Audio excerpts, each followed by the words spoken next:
성경은 부에 대해서 재물과 부에 대해서 대체적으로 부정적입니다. 부나 재물의 그 자체의 문제가 아니라 부를 쌓는 방법이 경건하지 않은 경우가 대부분이기 때문이죠. 잠언을 시작하면서도 이 헛된 재물 또는 부를 쌓는 방법에 대해서 경고했습니다. 다른 사람의 것을 빼앗는다든지 또는 죄악된 것으로 나의 부를 축적하려고 하는 것에 대한 경고였습니다. 반면 지혜는 정직하고 도덕적인 방법으로 부와 재물을 쌓게 해주는 것으로 지혜자는 설명합니다. 그래서 부자가 되거나 재물을 모으는, 재물을 많이 가진 것에 대해서 부정적인 것이 아니라 그 방법이나 그 길이 하나님께서 원하시는 또 지혜롭지 않은 어리석은, 그래서 그 부가 그를 삼키게 된다라고 하는 끔찍한 경고도 했었습니다. 지혜는 스스로 자신에 대해서 말을 합니다. 자기가 가는 길, 자기가 있는 곳이 어디인지를 설명하고, 그리고 그 길을 또 자기를 만나려고 하는 자에게 자신은 어떠한 보상을 해준다라고 하는 것을 알려줍니다. 지혜는 자신이 금이나 정금보다 더 나으며 수는보다 더 낫다라고 말을 합니다. 당시의 부의 기준이 아마 금이나 또는 은이었던 것으로 보여집니다. 심지어 솔로몬은 전쟁에 사용되는 칼이나 전쟁에 사용되는 방패 등을 금으로 만들기도 했어요. 사실은 홍보용인데 실제로 전쟁에 사용하기에는 마땅하지 않습니다. 오히려 쇠보다 더 무르고 약하기 때문이죠. 오히려 이것 때문에 오히려 성전에 있는 기물들을 빼앗기는 그런 다른 나라 또는 다른 여러 나라들에게 탐욕거리를 제공하는, 그래서 그것이 오히려 지혜로운 게 아니라 어리석은이라고 하는 결정을 낳기도 했습니다.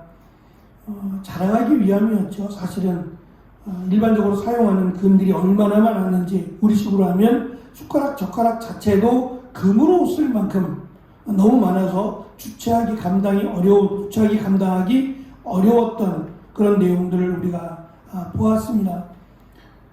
오히려 어리석은 거죠. 그 부를 사용하지 못함으로 백성들은 굶주리고 세금 때문에 허덕이는데 자기가 사는 왕궁은 금으로 넘쳐나고 있다면 역시 하나님이 원하시는 지혜로운 삶은 분명히 아닐 것입니다. 그럼에도 불구하고 사람들의 관심은 이 부나 재물에 있습니다. 끝도 없는 거죠. 멈출 수 없는 이 재물과 부에 대한 유혹을 막기는 어렵고, 또 그것을 지혜와 연관을 시켜서 지혜로운 자가 얻게 되는 재물이나 부에 대해서 지혜자는 강조합니다.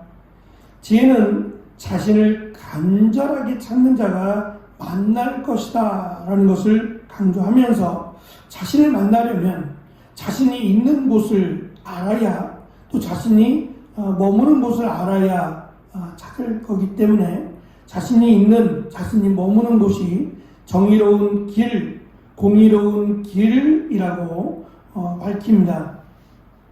자신은 그곳에 있기 때문에 정의로운 길을, 공의로운 길을 가다 보면 지혜를 만날 것이고, 그 지혜는 자신을 만나는 자들에게 재물을 베풀어 줄 것이다 라는 것을 설명합니다.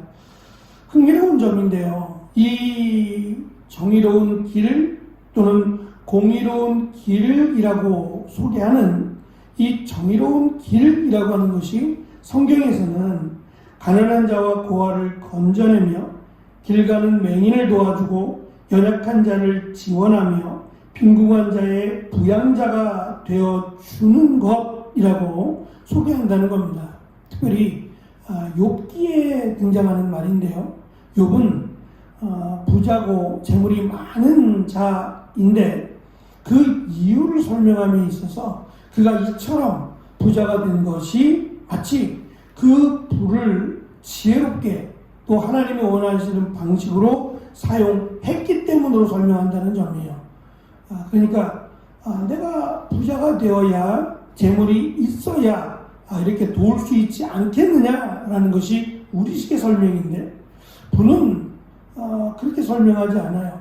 부는 자기를 따르는다, 자기를 찾는 자들에게 따라오는 것임을, 부가 오히려 자기를 만나려고 하는 자들에게 자기가 그것을 채워주는, 그래서 곳간이 채워진다라는 설명으로 채워지는 것임을 설명을 합니다. 공의로운 길이라는 표현 또한 어떠한 신분 고하를 막론하고 또는 어떠한 사회적인 위치가 다름에도 불구하고 누구에게든지 공정한 판단을 하는 것을 말합니다. 그러니까 이 세상의 법은 사람을 구별하고요, 또 빈부 귀천을, 또 병든 자와 건강한 자를 이렇게 나누어서 판단합니다. 그러나 하나님은 하나님의 형상을 담은 모든 사람을 귀하게 여기고 또 그 사람을 바르게 또 정의롭게 판단하는 자를 하나님은 귀하다 하시고 그에게 재물로 채워주신다라고 하는 설명입니다. 이것이 선행되는 겁니다. 이것이 먼저 선행될 때 재물을 얻어서 곳간을 채우게 될 것이다 라고 하는 점을 지혜가 설명합니다. 곳간이라고 설명되는 것은 조금 무리한 설명일 수 있어요. 왜냐하면 금은보화는 곳간에 넣는 법이 없거든요. 큰 상자나 이 보물을 넣을 만한 그런 그 보관함에다가 이렇게 채우게 되죠. 곳간은 우리식으로 하면 양식을 한 겨울 내내 먹을 양식을 채워넣는 곳으로 우리는 이해하기 쉬운데, 그 양식을 채워넣는 곳에 금은보화를, 가장 세상에서 가치 있다라고 여기는 것들을 가득가득 채우게 된다라고 하는 설명을 지혜는 합니다. 결국 이렇게 많은 것을 채우게 한다는 것은 또 다른 곳간을 지으라고 하는 말이 아니라 이 곳간을 가득 채우게 될 것과 또 이 곳간에 들어있는 것들을 바르게 또는 사용해야 된다라고 하는 설명을 합니다. 왜냐? 채워줄 거니까요. 이 곳간이 비게 되면 이 곳간을 또한 채워주게 될 거기 때문에 이 곳간을 또 하나 짓는 것이 아니라 이 곳간이 채워질 것을 알기 때문에 또 사용하라고 하는 권면이기도 합니다. 부에 많은 적지 않은 사람들이 이 부에만 관심을 갖고 어떻게 하면 곳간을 채울까에 대해서 관심을 갖습니다. 지혜는 말합니다. 그렇게 해서 채워지는 것이 아니라고요. 그 곳간은 채워질 수는 있지만 그렇게 채우게 되면 그것은 도적이나 또는 좀이 들끓어서 오히려 그 재물이 그 사람을 집어삼킨 바가 될 것이라고 경고합니다. 그것이 선행이 아니라 먼저는 공의롭고 또 정의롭고 공의로운 길을 행하는 것이 먼저라고 하는 거죠. 그렇게 할 때 재물은 자연적으로 따라오는 것으로 설명을 합니다.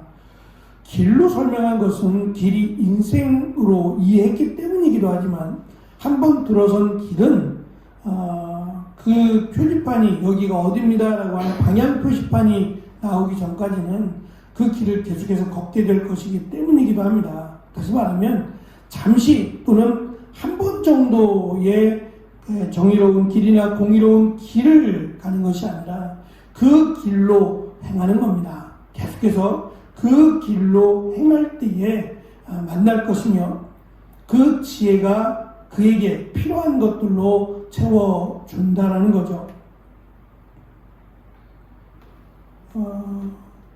어떠한 색의 안경을 끼느냐가 사물을 그렇게 보여지게 만들죠. 제가 노란색 안경을 끼고 있으면 세상의 모든 것들이 노랗게 보이죠. 빨간색 안경을 끼면 그 안경을 통해서 보게 되는 것들이 다 빨간색이 되겠죠. 마찬가지로 내가 어떠한 그 삶의 모습으로 또 어떠한 생각으로 살아가느냐가 그것의 가치를 결정하게 될 겁니다. 지혜가 우리에게 강조해 주는 것은 앞에서 설명되는 것을 지금 나누어서 보는 건 아닙니다. 계속 이어져서 설명되는 내용이고, 내용이 길어서 이제 잘라서 설명하는 것 뿐인데, 여호와를 경외하는 것이 지혜고, 여호와를 경외하는 것을 기반으로 우리가 살아간다면 그 삶의 모습을 지금 지혜가 우리에게 가르쳐주고 설명하는 겁니다. 신앙생활도 마찬가지인 것 같아요. 우리가 신앙생활 또 믿음의 생활이라고 말하는 것은 잠시를 말하는 게 아닙니다. 우리의 삶 자체를 또 우리의 살아가는 모습 자체가 하나님 안에서 하나님과 만나며 살아가는 것을 우리에게 강조하는 겁니다. 문제가 생겼을 때, 어려움이 겪었을 때에 하나님께 나아오는 것, 그것도 하나님이 주시는 기회와 또 은혜라고 생각합니다. 그러나 성경이 우리에게 가르쳐 주는 것은 늘 그러한 삶을 사는 겁니다. 잠시가 아니라 늘 하나님 안에서 하나님과 함께 동행하는 삶을 사는 것, 그것을 성경은 우리에게 가르치고 또 그렇게 살기를 우리에게 권면합니다. 지혜로운 자와 함께하는, 지혜와 함께하는 길을 걸어가는 것, 그것이 결국은 늘 하나님을 경외하는 것이며 늘 하나님이 원하시는 방식의 삶을 살아가는 것이라고 지혜는 우리에게 권면해 줍니다. 이런 늘 하나님과 만나며 하나님 말씀 가운데 살아가는 삶이 잠시가 아니라 늘 우리 가운데 가득한, 그래서 지혜가 말하기를 하나님께서 원하시는 삶, 그 삶을 살아가는 자에게 하나님은 단순한 재물뿐만 아니라 하나님의 도우시고 인도하시는 귀한 은혜가 함께하는 삶이 될 것을 우리에게 강조합니다. 구구절절 사실은 솔로몬이 살지 못했던, 솔로몬이 깨닫지 못했던 삶이라고 우리는 생각합니다. 그랬기에, 그렇게 살지 못했기에 솔로몬은 더 간절한 마음으로 누구나 그렇게 할 수 있다라고 하는 권면을 하고 있는 것처럼 보여집니다. 하나님 말씀 앞에 또 하나님 앞에 기도하는 자리에 늘 함께 동행하는 귀한 은혜가 또 5월을 마지막으로 또 6월을 시작하는 한 달 동안도 함께 하기를 간절히 축원합니다. 기도하겠습니다.